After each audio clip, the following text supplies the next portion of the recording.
90స్లో హీరోగా ఒక వెలిగిన నటుడు వడ్డే నవీన్.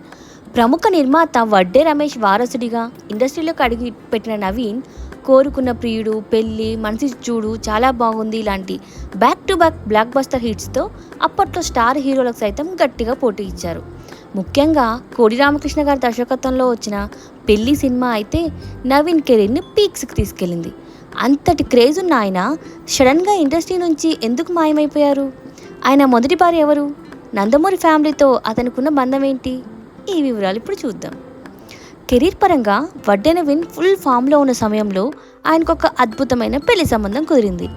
వడ్డే, నందమూరి కుటుంబాల మధ్య ఉన్న సాన్నిహిత్యం వల్ల నందమూరి తారక రామారావు గారి కుమారుడు నందమూరి రామకృష్ణ కుమార్తె అయిన చాముండేశ్వరితో నవీన్ వివాహం నిశ్చయమైంది. ఎంతో ప్రతిష్టాత్మకంగా ఇండస్ట్రీ పెద్దల మధ్య ఈ పెళ్లి అత్యంత వైభవంగా జరిగింది. కానీ వీరి పెళ్లి మాత్రం 3 ముచ్చటగానే మిగిలిపోయింది. పెళ్ళైన కొద్ది రోజులకే వీరి మధ్య తీవ్ర కుటుంబ కలహాలు, మనస్పర్ధలు రావడంతో చాలా తక్కువ కాలంలోనే ఈ బంధానికి బ్రేక్ పడింది. ఇద్దరూ లీగల్గా విడాకులు తీసుకొని విడిపోయారు. అయితే ఇండస్ట్రీలో ఒక గట్టి టాక్ మాత్రం నడిచింది.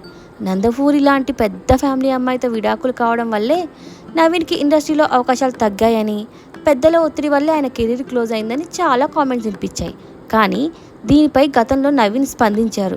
తన కెరీర్ క్లోజ్ అవడానికి నందమూరి ఫ్యామిలీకి ఎలాంటి సంబంధం లేదని, విడాకుల వల్ల మానసిక సంఘర్షణకు గురై తానే కొంతకాలం సినిమాలకు దూరం అయ్యానని, ఆ గ్యాప్ వల్ల తర్వాత తనకు సరిగా అవకాశాలు రాలేదు అని క్లారిటీ ఇచ్చేశారు.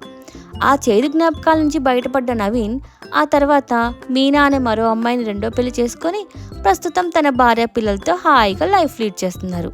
ఇటీవలే ట్రాన్స్ఫర్ త్రిమూర్తులు అనే సినిమాతో రీ ఎంట్రీ కూడా ఇచ్చారు.